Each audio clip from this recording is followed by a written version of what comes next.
రాష్ట్రంలో వైఎస్ఆర్సీపీ పార్టీ దుష్ప్రచారం ప్రజలందరికీ అర్థమవుతుంది. ప్రజలే ఆశ్చర్యపోతున్నారు. ఏంటి అందరం ఊరంతా ఓట్లేసాం ఇలా అన్నాడంటే జగన్మోహన్ రెడ్డి అంటే కేఏ పాల్తో ఫ్రెండ్షిప్ ఎక్కువైంది జగన్మోహన్ రెడ్డి.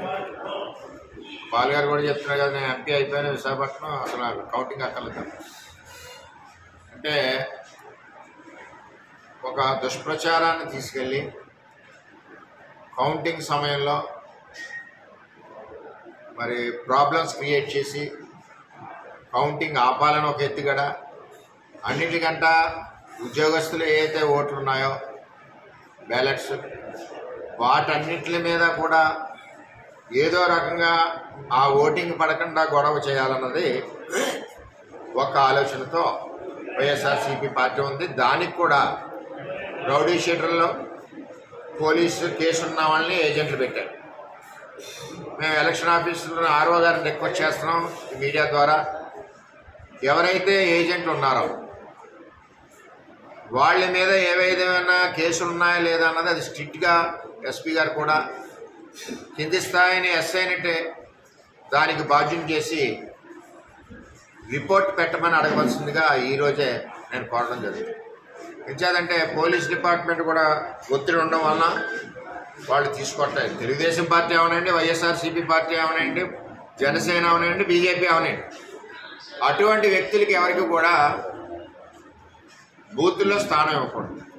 రెండవది వైఎస్ఆర్సీపీ వాళ్ళు ఇండిపెండెంట్ దగ్గర ఇవి తీసుకుని వాళ్ళు వస్తూ ఉన్నారు. ఇండిపెండెంట్ దగ్గరికి వచ్చినప్పుడు కొంత రూల్ పొజిషన్ ఉంది. వాళ్ళు ఏమి ఖర్చు పెట్టారు ఇప్పటి వరకు ఎలక్షన్లో, ఖర్చు అసలు అయిందా లేదా, ఏమి అవ్వలేదంటే అతనికి కావాలని వేసినట్లు లెక్క, ఖర్చు అయింది అంటే ప్రజల కోసం వేసినట్లు లెక్క. ఆ యాంగిల్లో కూడా ఆలోచించి వాళ్ళ అభ్యర్థిత్వం వాళ్ళ ఏజెంట్స్ని కూడా రిజెక్ట్ చేయవలసిన బాధ్యత కూడా ఉంది.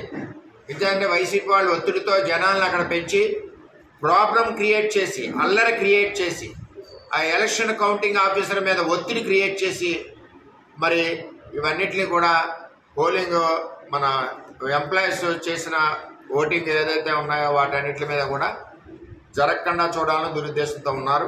కానీ అవి జరగదు. ప్రభుత్వం కానీ డీజీ కానీ అందరూ కూడా మరి ఎలక్షన్ కమిషన్ అండర్లో ఉన్నారు.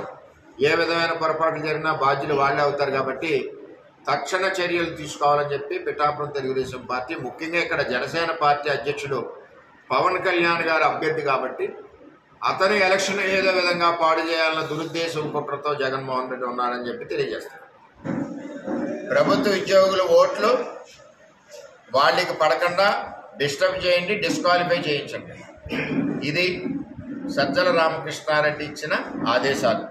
అంటే ఎలక్షన్ కమిషన్ రూల్స్ కానీ రెగ్యులేషన్స్ కానీ చట్టాన్ని కానీ మీరెవరో కూడా గౌరవించరు వైఎస్ఆర్సీపీ పార్టీ అన్నది క్షుణ్ణంగా సజ్జల రామకృష్ణారెడ్డి స్టేట్మెంట్తో అర్థమవుతుంది. For more videos like this, subscribe Big TV channel.